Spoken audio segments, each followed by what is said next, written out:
2025 বৰ্ষত এইবুলি চানডুবি ফেষ্টিভেল যি চানডুবি উৎসৱ 15 সংখ্যক চানডুবি উৎসৱ আৰু এই চানডুবি উৎসৱৰ যাৱতীয় সকলো কাম কাজ আমি ইয়াত কৰি আছো। এইবুলি চানডুবি উৎসৱৰ বিশেষত্ব বুলি এইটোৱে থাকিব যে চানডুবি উৎসৱত এইবাৰ কমেও 60 লাখ টকাৰ বাজেটত আমি নিৰ্ধাৰণ কৰা হৈছে। ইয়াত যিখিনি চানডুবি উৎসৱৰ ব্যৱস্থা, চানডুবি উৎসৱৰ সাংস্কৃতিক ব্যৱস্থা, সাংস্কৃতিক বিভাগত যথেষ্টখিনি অসমৰ বিভিন্ন ঠাইৰ কৃষ্টি দল, সাংস্কৃতিক দল মঞ্চস্থ হ'ব আহিব। ইয়াৰ বাহিৰত থলুৱা খাদ্য, নৌকবিহাৰ, এইবিলাক বস্ত্ৰশিল্প, কুটিৰ শিল্প, অন্যান্য সামগ্ৰী বিষয়বস্তু থাকিব। গতিকে এইখিনি বিষয়বস্তু উপস্থাপন হ'ব। ইয়াৰ লগত এইবেলি 2 তাৰিখ আৰু 3 তাৰিখ চানডুবি উৎসৱত 4-6 বজালৈকে সাংস্কৃতিক কাৰ্যসূচী আমি ৰূপায়ণ কৰিম।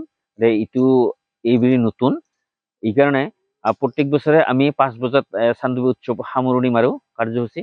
এইবেলি 7 বজালৈকে, সন্ধিয়া 7 বজালৈকে 2 তাৰিখ আৰু 3 তাৰিখ কাৰ্যসূচীটো ৰাখিছো। গতিকে সদায় ৰাইজক নতুন বছৰৰ যি 1 তাৰিখৰ পৰা 5 জানুৱাৰীলৈকে যি চানডুবি উৎসৱ উদযাপন হ'ব, ইয়াত সহযোগিতা আৰু উপস্থিতি আমি কামনা কৰিছো। অতিথি হিচাপত অসম চৰকাৰৰ নমল বৰা আদি কৰি বিশেষ কিছু বিষয়ববীয়াক মাতা হৈছে।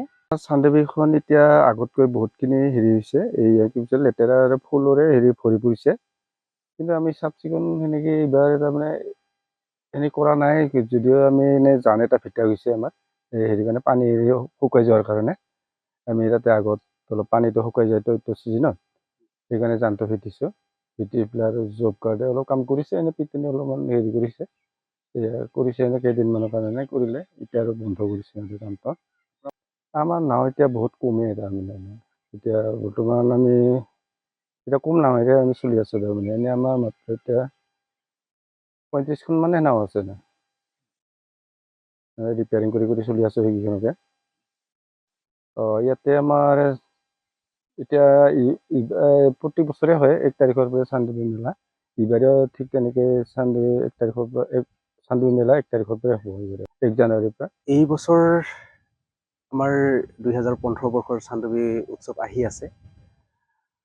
কিন্তু যোৱা বিগত বছৰৰ তুলনাত এই পিকনিক ছিজনটোত চানডুবিলৈ অহা জনসংখ্যা যথেষ্ট কমি গৈছে। বাকী কেইবছৰমানৰ আগত বহুতখিনি মানুহ আহিছিলে, এইবাৰ সেইকেইটা বছৰৰ তুলনাত বহুতখিনি একেবাৰে কম, প্ৰায় নায়েই বুলি ক'ব পাৰে। যিহেতু পিকনিক ছিজন ডিচেম্বৰ মাহটো প্ৰায় অন্তিম পৰ্যায় পাইছেগৈ, আজি 24 তাৰিখ হ'ল। আৰু সেই হেতুকে ফেষ্টিভেলটো কেনেকুৱা হ'ব মানুহ ঠিক আশা কৰিব পৰা নাযায় এই বছৰটোত। আমাৰো বিশেষকৈ নাৱৰ ক্ষেত্ৰত এইবাৰ একেবাৰে বেয়া। যিহেতু আমাৰ ইয়াতে 60-70জন মানুহ বিগত বছৰকেইটাত নাও চলাই জীৱিকা নিৰ্বাহ কৰি আছিল। এইবাৰ তেনেকুৱা ধৰণৰ পৰিৱেশ নাই, টুৰিজিম একেবাৰে কম। তাৰোপৰি বনভোজ খাবলৈ অহা মানুহো একেবাৰে কম। গোটেই বছৰটোৱে যোৱা জানুৱাৰীৰ পৰা এই মুহূৰ্তলৈ, লাষ্ট মুহূৰ্তলৈ একেবাৰে এইবাৰ হেৰেঙা বুলি ক'ব লাগিব। এতিয়া চানডুবি ফেষ্টিভেলৰ কাম চলি আছে, আৰু আমাৰো প্ৰত্যেক বছৰে নাওবিলাক নৱেম্বৰৰ লাষ্ট সপ্তাহৰ পৰা বৰ্তমান ডিচেম্বৰৰ ফাৰ্ষ্ট সপ্তাহৰ ভিতৰত গোটেইখিনি ৰিপেয়াৰিং হৈ যায়। এতিয়া আমাৰো নাৱৰ ৰিপেয়াৰিং কাম গোটেই শেষ। প্ৰত্যেক বছৰে কালাৰ কৰা যায়, প্ৰত্যেক বছৰে তেল দিয়া যায়, তেনেকুৱা ধৰণৰ ঠিক ঠাক কৰি লোৱা হয়। এতিয়া গোটেই প্ৰস্তুতি আমাৰ নাৱৰ ক্ষেত্ৰত সম্পূৰ্ণ হৈ উঠিছে। আমাৰ 60-65খনমান আছে। গতিকে যিখিনি নাও যিহেতু প্ৰত্যেক বছৰে সেইখিনি থাকে, যে 2-এখন কমি যায় থাকে, যিহেতু 15-16 বছৰ ধুনীয়াকৈ ৰং কৰি থাকি যায়। গতিকে তেনেকৈ চলি আছোঁ প্ৰথম ষ্টুডেণ্ট সময়ৰ পৰা আমি। এতিয়া সদ্যহতে আমাৰ 80টামান পৰিয়াল চলি আছে। প্ৰথম অৱস্থাত প্ৰত্যেকজন মেম্বাৰে এখনকৈ নাও আছিল, এতিয়া অকণমান কমিছে কেইখনমান। আৰু যিখিনি আছে আমি ইখনৰ নাও সিখনৰ লগত মিলাই ৰিপেয়াৰিং কৰি ধুনীয়াকৈ সজাই পৰাই চলাই আছোঁ।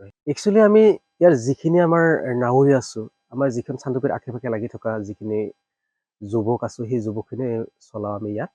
আৰু সেই যুৱকখিনি আমি ইয়াতে নাও চলাওঁ, আৰু নাও চলাৰ কেৱল নাও চলাই নহয়, আমাৰ কামটো আমি চানডুবিৰ চাৰিওফালে চাফ চিকুণখিনি আমি নাওৰীয়াখিনিয়ে কৰোঁ।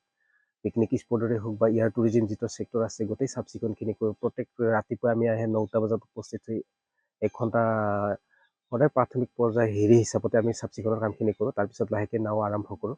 যিকোনো খবৰৰ বাবে যোগাযোগ কৰক 7099017330 লগতে 7099017110 নম্বৰত।